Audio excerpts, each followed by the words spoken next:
There's a particular kind of person who will drive 2 hours in a storm, move furniture alone, sit with a friend through the worst night of their life, and then, when something breaks for them, quietly figure it out on their own. They don't call, they don't text the group chat, they just go silent, pull inward, and handle it. And if you ask them why, most of them will say something like, I didn't want to bother anyone. But that's not actually the answer. That's the answer they've rehearsed. The real one is older and harder to say out loud. When most people think about asking for help, they imagine it as a simple transaction. You need something, someone has it, you ask. But for some people, that sequence doesn't feel simple at all. It feels like exposure, like standing in a room and suddenly being too visible. And so they don't do it. Not because they're proud, not because they think they're better than everyone else, but because somewhere along the way, needing something became unsafe. Let me explain what I mean by that. When a child asks for help and is met with patience, they learn something important, that needing things is normal, that other people can be a resource, that vulnerability doesn't have a cost. But when a child asks for help and is met with irritation or dismissal or silence, or a parent who is too overwhelmed to respond, the nervous system draws a different conclusion. It starts to associate need with burden, and that association doesn't stay in childhood. It travels. Psychologist John Bowlby spent decades studying what happens when early attachment needs consistently go unmet.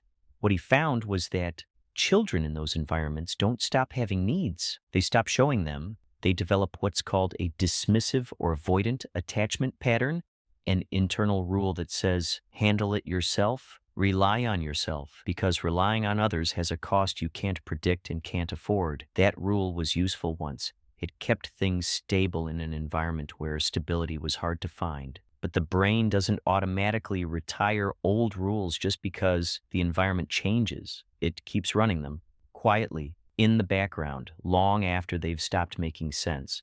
So this person grows up, they become competent, often very competent, because they had to be, and that competence becomes part of how they see themselves. And now asking for help doesn't just feel uncomfortable, it feels like a contradiction of who they are. Here's the part that's easy to miss from the outside.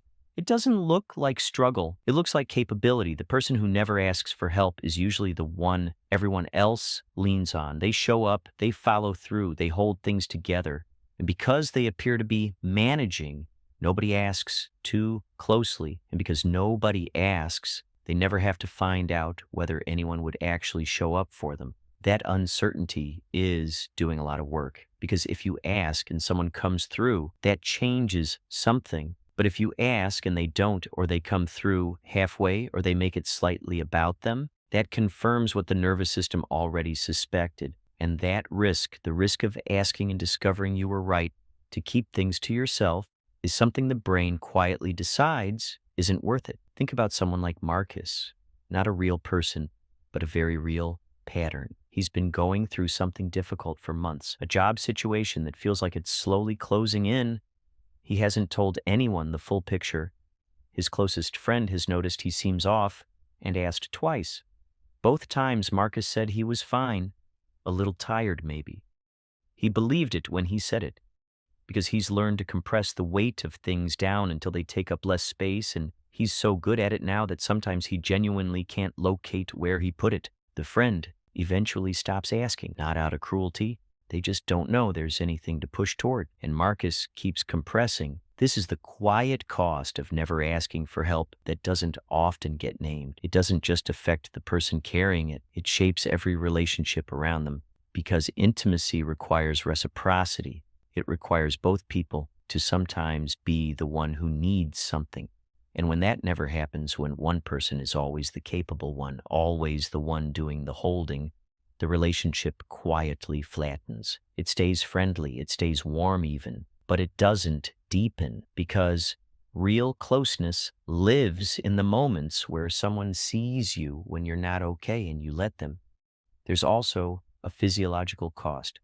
Research on emotional suppression consistently shows that carrying unspoken distress doesn't reduce it, it relocates it. The expression stops. The internal experience doesn't. It sits in the body, in tension, in sleep, in the kind of low-grade exhaustion that doesn't have a clean explanation because you can't point to the source without admitting there is one.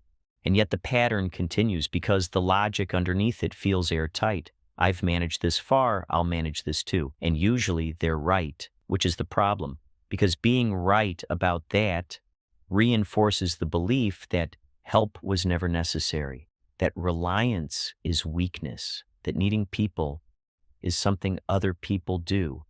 Here's what I think matters most to say about this. This isn't a character flaw. It isn't pride. It isn't emotional immaturity dressed up as strength.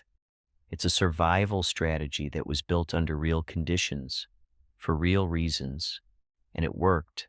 The person who never asks for help learned that lesson from somewhere, and it protected them when they needed protecting. But survival strategies are built for the environment that created them, not for the life you're trying to build now. And what changes this isn't a decision. It isn't someone telling you to open up more or trust the process. That kind of advice lands about as well as telling someone to just relax. The nervous system doesn't update through instruction, it updates through experience. Small, repeated experiences of asking for something and having it received without cost, without drama, without becoming someone's emotional project.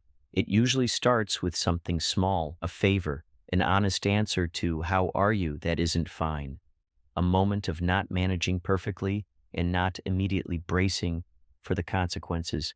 And when those moments go well, something very quiet begins to shift. Not a realization, more like a slow revision of a belief so old you forgot it was there.